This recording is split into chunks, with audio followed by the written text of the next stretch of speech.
नमस्ते दोस्तों, स्वागत है आप सभी का मेरे YouTube channel the Krishna channel में। आज बात करते हैं श्री लड्डू गोपाला जी के चमत्कार के बारे में। बात भोपाल की है।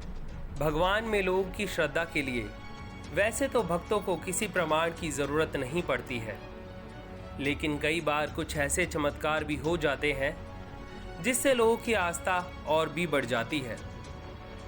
ऐसा ही एक चमत्कार मध्य प्रदेश की राजधानी भोपाल में देखने को मिला, जब धातु के लड्डू गोपाल की एक मूर्ति का आकार अपने आप बढ़ने लगा।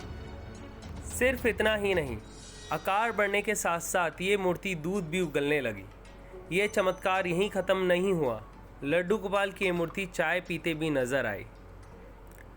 ये मामला है भोपाल के ईश्वर नगर का, जहाँ लड्डू गोपाल की ये मूर्ति मेहमान बनकर आई। लोगों की माने तो ये एक चमत्कारिक मूर्ति है। इस लड्डू गोपाल का आकर्षण इतना ज़्यादा था कि इन्हें घर ले जाने वालों का तांता लगा रहता। लड्डू गोपाल को पालने में झुलाने के लिए भी लोगों की भीड़ लगने लगी। राजधानी के पंडित जगदीश शर्मा के अनुसार लड्डू गोपाल की ये मूर्ति इतनी खास है कि ये सिर्फ मध्य प्रदेश ही नहीं बल्कि उत्तर प्रदेश, बिहार, छत्तीसगढ़ और मध्य प्रदेश के कई जिलों में भक्तों के घरों पर जा चुकी है।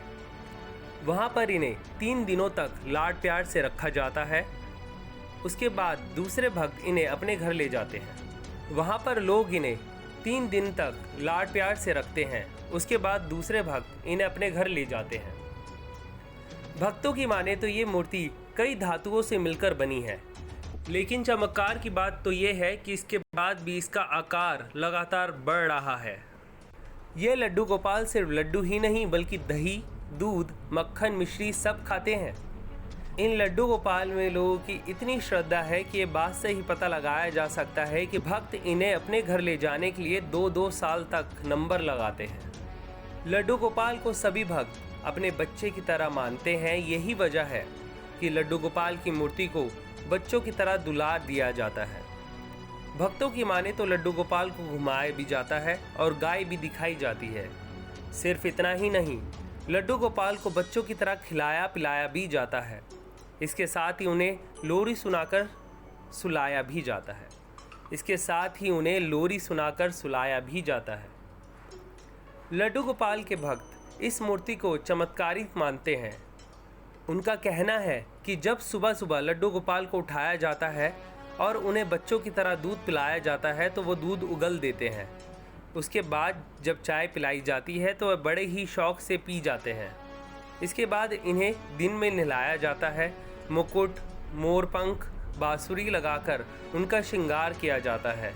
शाम के बाद भजन गाकर बच्चे की तरह दिल बहलाया जाता है और रात को लोरियां गाकर बच्चे की तरह ही उन्हें सुलाया जाता है।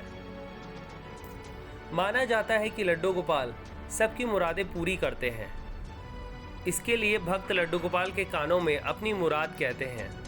लोगों का मानना है कि ये मुराद कुछ ही दिनों में पूरी हो जाती है।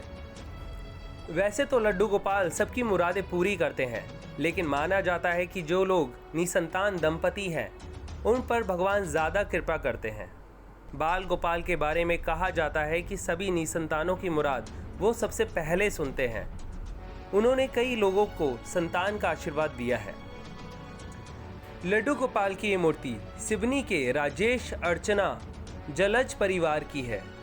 सिवनी के जलज दंपति के साथ ये किस्सा बताया जाता है कि उनकी पत्नी अर्चना संतान नहीं होने पर लड्डू गोपाल की आराधना करती रहती थी। एक बार जब भाव विभोर होकर भगवान से प्रार्थना करने लगी तो सपने में भगवान ने कहा कि मैं हूँ। उसके बाद बाल रूप में जो लड्डू गोपाल सपने में दिखते थे वही मूर्ति एक महात्मा ने उन्हें दे दी।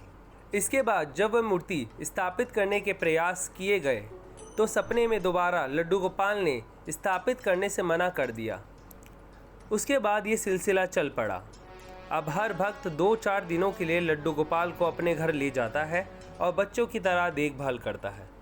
मैं आशा करता हूँ भोपाल की ये घटना और चमत्कार सुनकर आपको बेहद खुशी हुई हो। आपको पसंद आए मेरी वीडियो तो लाइक कीजिए, शेयर कीजिए और सब्सक्राइब कीजिए और देखते रहिए द कृष्णा चैनल।